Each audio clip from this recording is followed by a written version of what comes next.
Liveaksiarolu upperengetka tautuktani. Tautukunartuaq sunapaya siquminganersoq. Liveaksiarolu iyuliaqatingi pisaullaganersut. Qanaquimnia aluqulaqpalqinam tainnaqumiñaitka.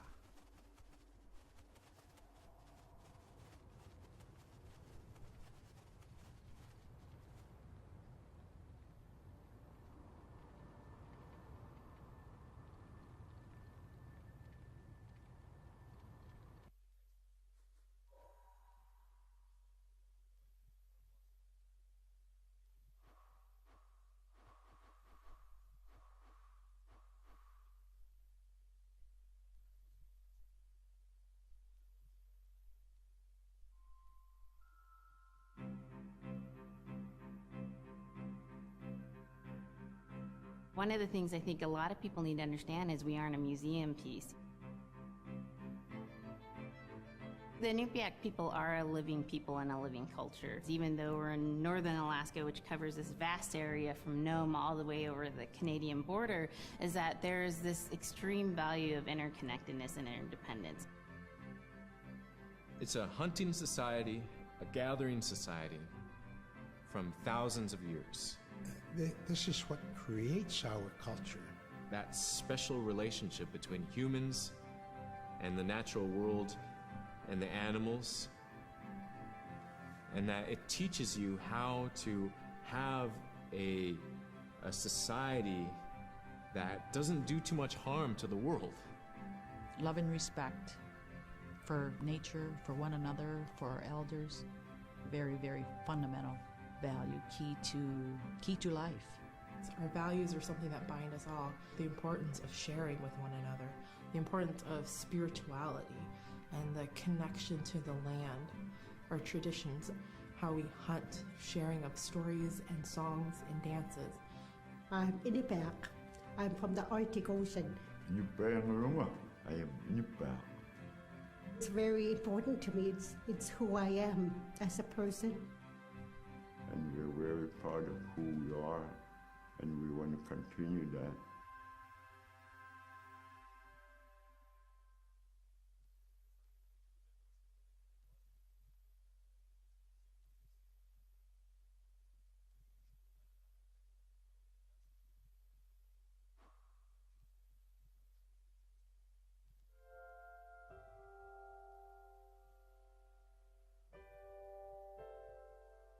It'd be busy, busy, busy all through the day. You get up and you just go right to work, you know, right to work. There was always something to do. There was never any idle time. The only idle time we had was after we eat and before we go to bed. One of the older people would be just relaxing, laying down there and saying, you know, it'd be really nice to hear a story. And then just organically, someone would just start telling a story. Storytelling for the Inupiaq people is very important because it not only created that sense of community, but is a way to pass on wisdom to the next generation. It was like TV, you know? It was just like, it was as good as anything, any movie you've ever seen. And the storyteller told it so clearly that it was just as powerful as any of the greatest movie blockbusters you've ever seen. There was a reason behind the stories that we were told because they held traditional knowledge. They held things that we might need to know in life, whether it was about how to find food or how to survive, or it was about well-being and the importance of connecting with people and being a good member of the community. We all do stories. We all live in stories. We all tell stories to our friends. And they need to be told. They need to be heard.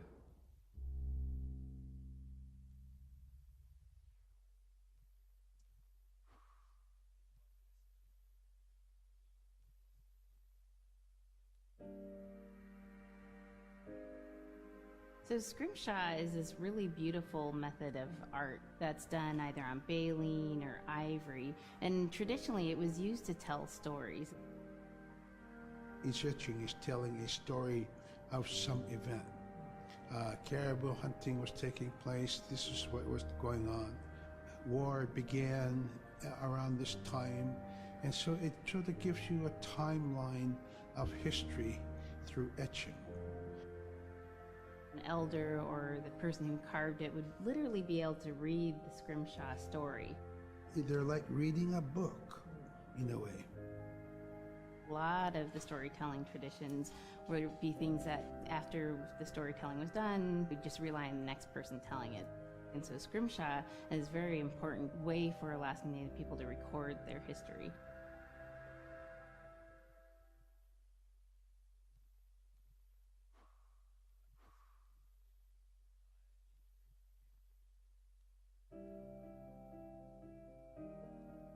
Caribou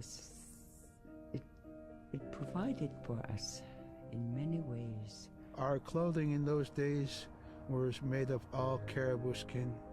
I grew up wearing caribou bands, mittens, caribou skin mattress, blankets. Some people had boots that were made with wolf leggings, sealskin sole bottoms. Baleen was shaved to make insoles. They kept us quite dry and warm as well. But the caribou skin clothing was the best. We would get as many yearlings as we could for our outer clothing. And for a heavy winter, we would get caribou in February or March because the hair was the longest and the skin was the thickest, and we would use those for our winter gear. With that stuff on, you could sleep outside in 50 below and it wouldn't bother you a bit.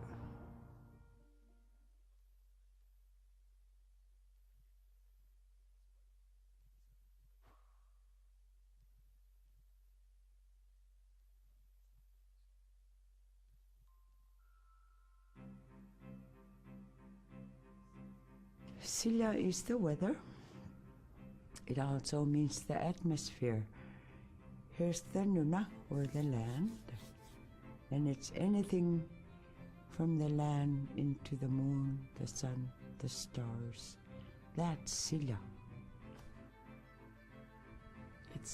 It's a very spiritual, and we have a relationship with Silla.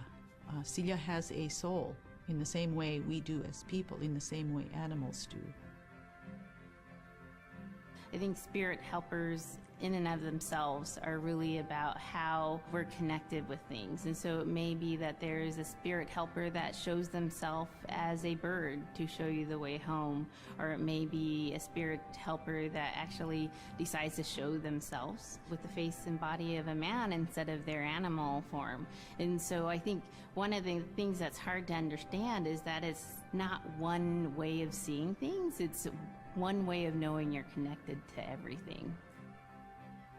We've always had that spirituality of everything around us. It's the interaction you have with the air you breathe, the ocean that you gather resources from, the rivers from which you gather fish, the tundra from which you pick berries, the animals that give themselves. It's all of that.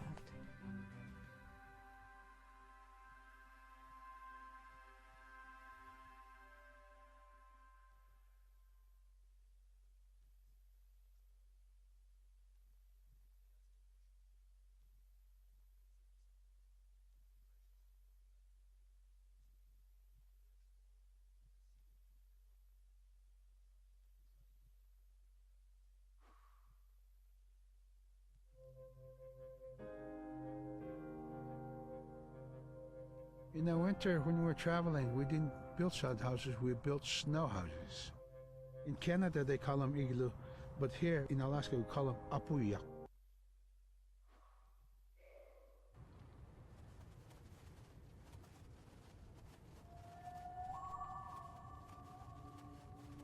Tamanga ikumawak tomi. Kaharak pam inyo liptak. Shumala gulla kami. Nibeak siya karulu. Pitchingin ani. Agalan kaharak paskanyat sa gabing aychik. Imenyawrit sa gabing sa mga nunamin.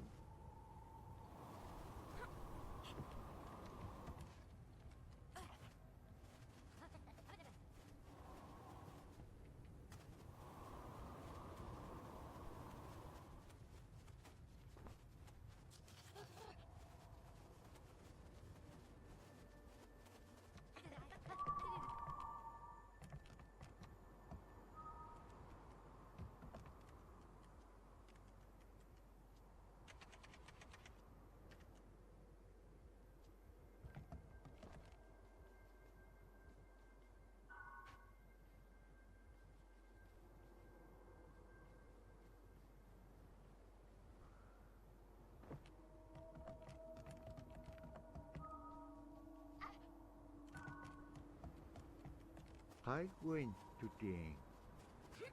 Kalaktok nyugungaruak upik.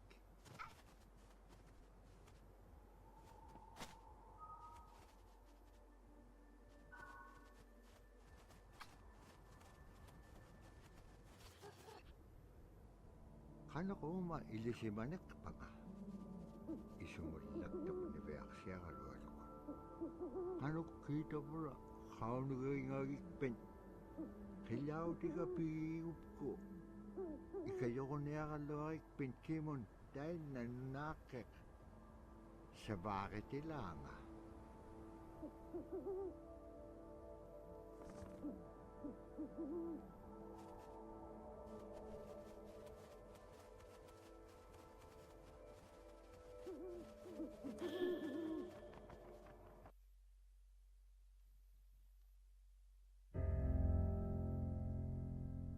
Drum is something that's common to all cultures in Alaska.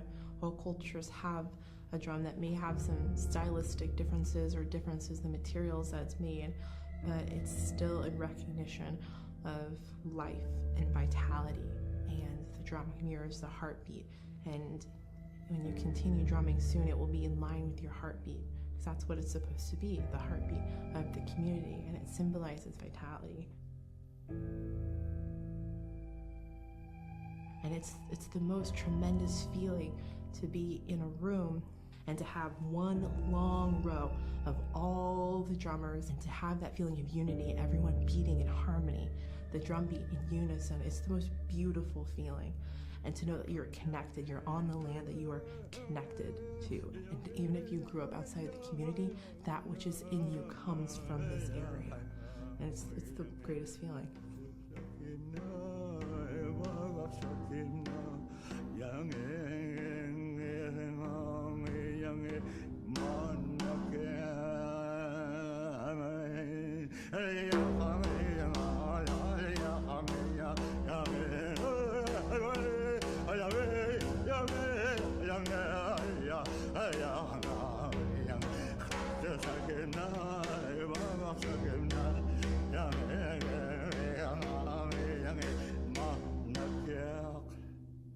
Man, I went at it and look what happens. Oh.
Kila rock tot de werkserrolo met akte.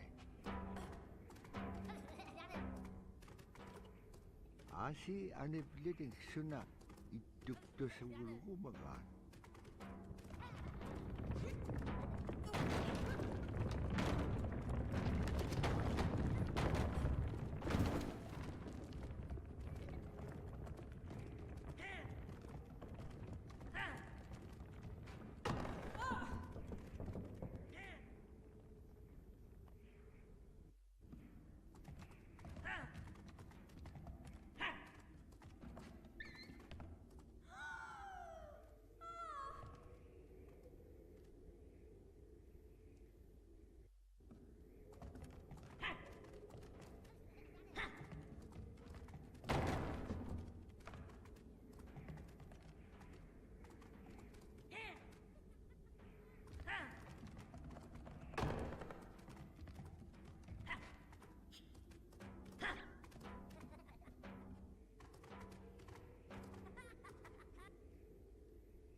Ibeak siya karolo sa bato ko may akalawit imaynyawrat. Bakit ka upiyang kailaw tinga?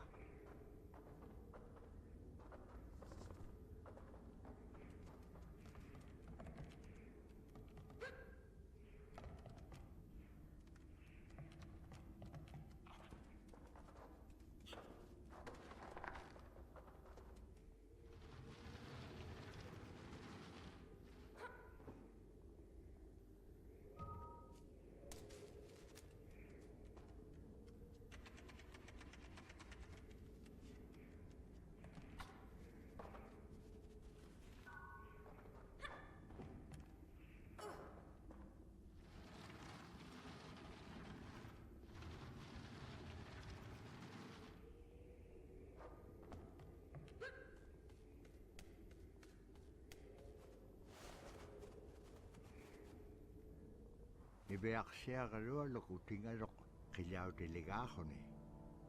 Upik ko pea chapalugarok. Asita mo na pibit takiliw di pea lagaga. Ibeak siya karolo. Dahil nako ni ay chudi kirakangalok. Upik ukalagtok. Ubaw na kao nagingagiga. Iligin nun pikit ko bulugo.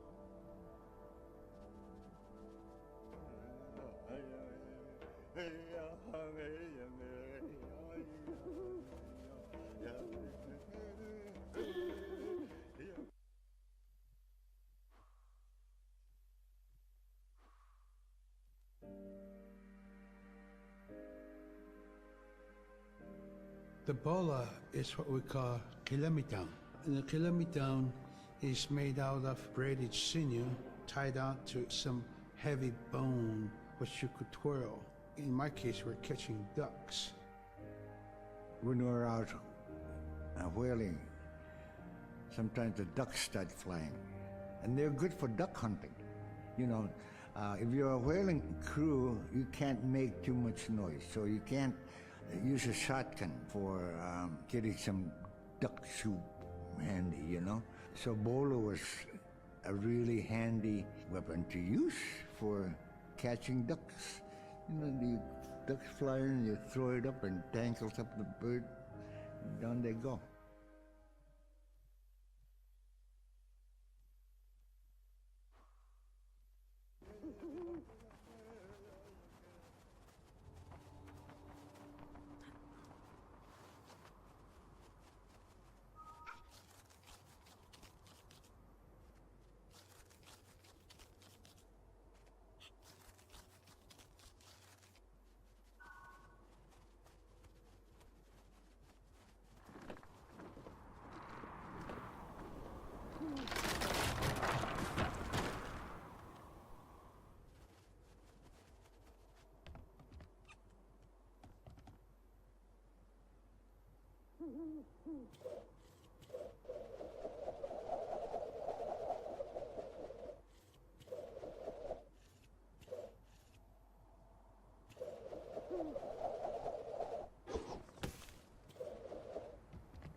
Tabrataina igilehotek. Lebeaksiarualum atoka ukpium aichuta.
Sila taane nunaaqqimmata innuqulukkassuqaak.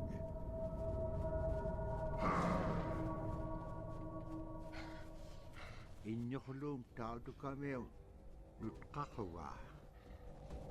Agalaaniviaqsiaqarualuk saperinaqsimaruq.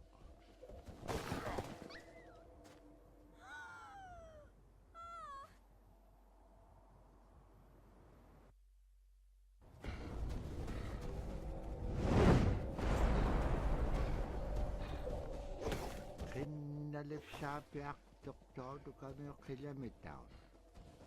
Labra ivaqtani tautuk.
qaallikkaluartuk agalaan igilauningak siqqaqalarsisiinñaq